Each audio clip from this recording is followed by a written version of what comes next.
let's go to the last topic, maybe, which would be seismic activity and kind of like earthquakes and volcanoes and stuff. So you've done some awesome work on both of those things. Why don't you kind of maybe just paint the picture for what's happening from a seismic standpoint on the Earth right now? Yeah.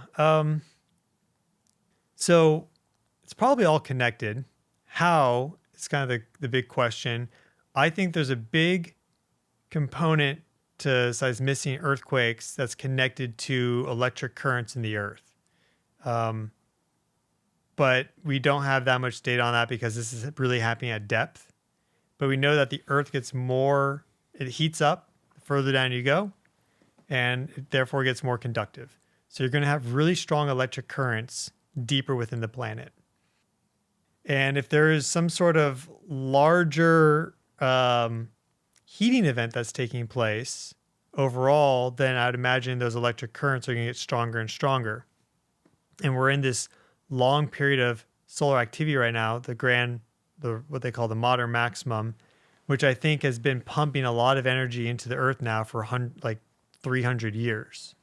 Even going further back, we seem to be in a heightened period for like 1500 years. So that's kind of the broader context. But this year in particular, 2025 has been very strong because of all the earthquake activity with Kamchatka.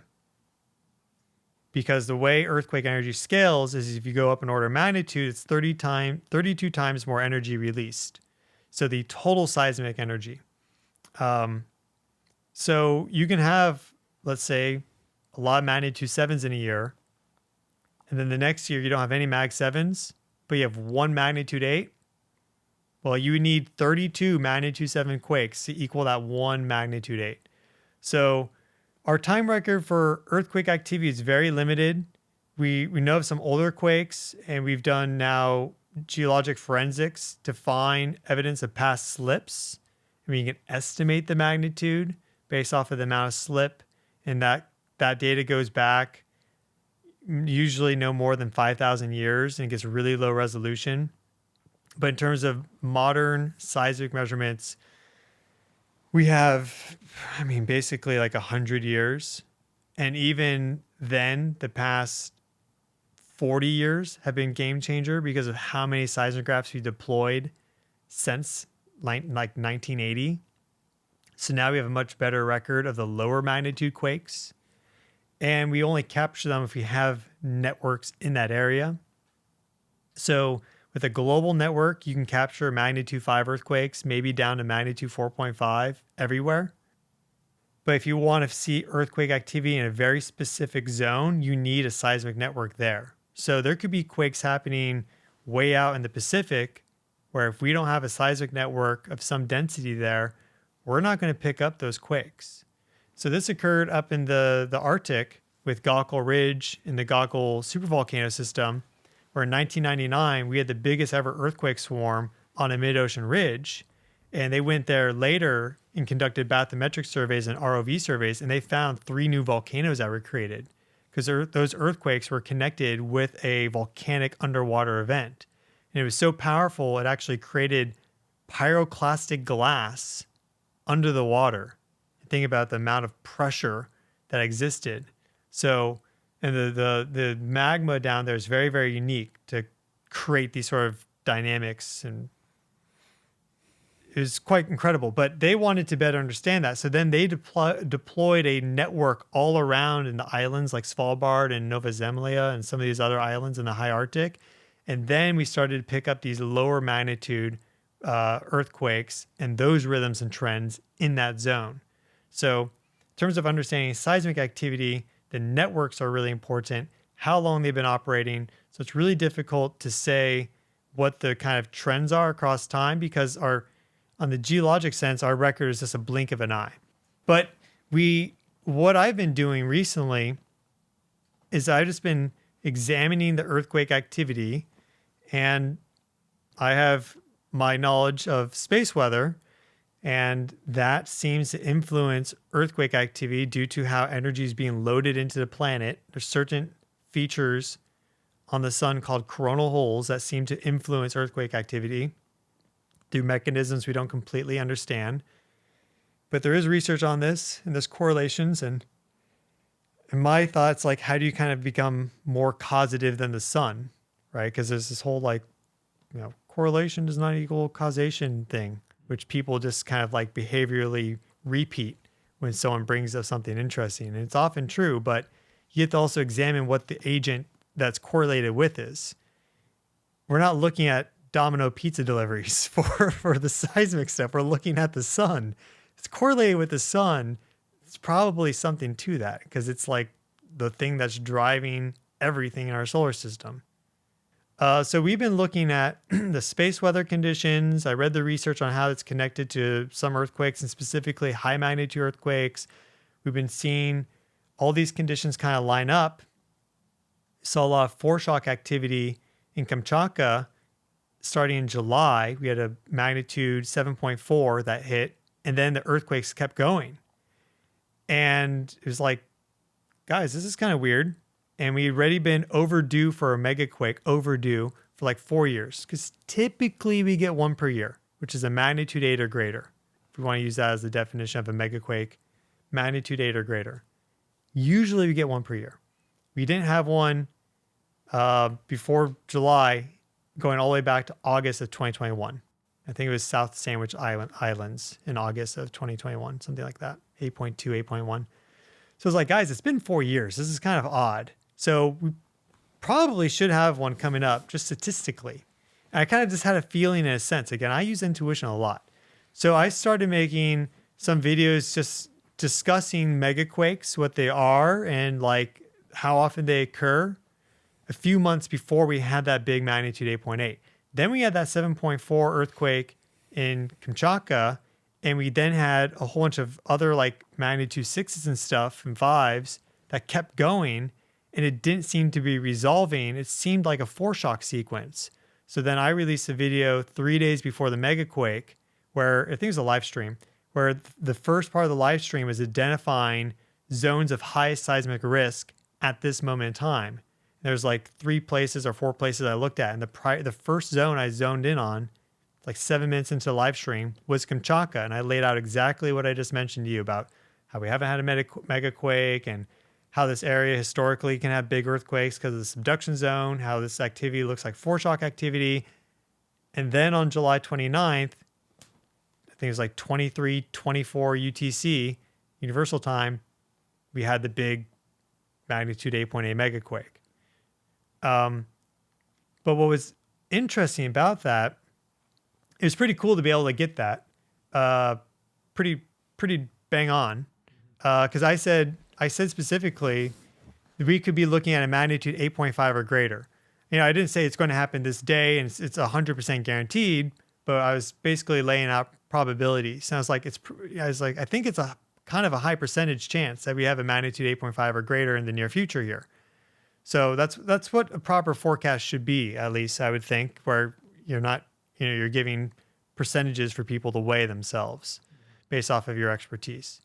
But there's been this interesting resonance back and forth with Kamchatka and the Drake Passage, because we had a magnitude 7.3 in May, Drake Passage. Then we had the sequence here, Kamchatka. And then in August, we had a 7.4 in Drake Passage, which is south of South America.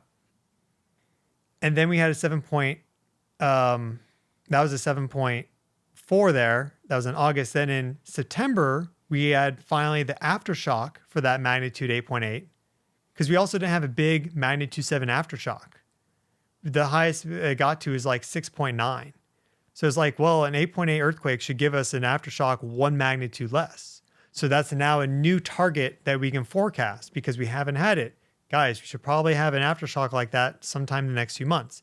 It then happened. So there, one earthquake forecast then set off all the others effectively. It's just following the logic trail out. And it all started with the conditions of A, we're overdue for a megaquake based off statistics, and B, the space weather conditions. It's really that simple. So then we had the 7.8 or 7, I think it's 7.8 aftershock, maybe a 7.9 in September. I believe it's the 22nd September, Kamchatka. So at this point, we had the Megaquake. Well, at this point, we have an earthquake in the Drake Passage, magnitude 7 plus, is 7.3. Then we have Kamchatka. Then we have Drake Passage. Then we have Kamchatka. It's like, well, it looks like a pattern here. Again, just following the patterns. Guys, I think we probably have a big earthquake coming to Drake Passage again. And I don't know what the magnitude is, but it's likely stronger than the last ones, because if you look at the total seismic energy release, there's an imbalance between them. There's a lot more energy released with Kamchatka, a lot less release with Drake Passage, but they're in resonance and they're antipodal. So they're on almost exact opposite sides of the Earth, which is the other layer that adds a little bit of like, okay, what is this? And it's not just totally, there's like a connection there, right? Almost exact opposite sides of the Earth. Something's up. And they both have volcanic arcs, like right there. So then, well, we just had a 7.5 hit the Drake Passage in almost the exact same spot as the other ones. And that's actually an area that typically doesn't get big earthquakes. Normally they're along the volcanic arc, but this is like isolated to this one zone. It's like on this old fault system or something. So that's really how so then I, forecast that one accurately. Again, I did not give an exact time or an exact magnitude, but in terms of just global trends, been doing some pretty cool stuff there. So that's exciting, because if we can do it at that low resolution, then with time, we should be able to start improving our forecasting ability to a greater degree, especially if we incorporate like a lot of good data sources. I think the ultimate like machine, you could say, is the human, right? I think the ultimate quantum computer is right here. So I don't discount any particular person over like a machine. Like I always think that the person will probably win out, just at least as of right now. But with all those data feeds coming in, I think that because we can also connect into like more astral realms and other dimensions. Like there's a whole bunch of machinery within us that goes far beyond like the material realm. So undoubtedly I was doing something there and just entering into resonance with like a larger consciousness field. And we can even talk about how like time even exists, right? It's all the information already there, accessible, past, present, future, like that.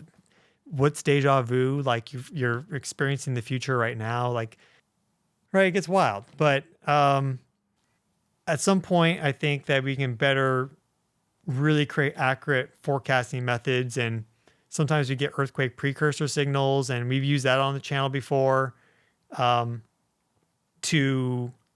not 100% accurately. There's been a few false alarms, maybe more like a couple false alarms, but there's been a lot more wins and losses in terms of like, guys, we just saw a really weird energy burst in the Schumann resonances. We may have a big earthquake coming up, and then like 2 days later, we do. So it's just, I think my success there has just been because I'm multidisciplinary and looking at a bunch of different things. And so I bring it all together, and I've done a pretty good job at not letting myself just follow rote programming.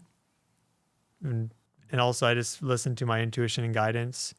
But the earthquake activity has been very notable for 2025. And I think it also may be notable as it relates to volcanic activity, because we often see really big earthquakes near big volcanoes before big events. And Kamchatka right now is like boiling. Is it? So yeah, would that be the one on the planet right now that is potentially the most dangerous? Yeah, if I had a point, if you had like, you can choose one spot. Yeah. I mean, there's a whole bunch of locations. I mean, Campi Flegrei, though, is also in Italy. Its seismic activity has been going parabolic in the past 4 years.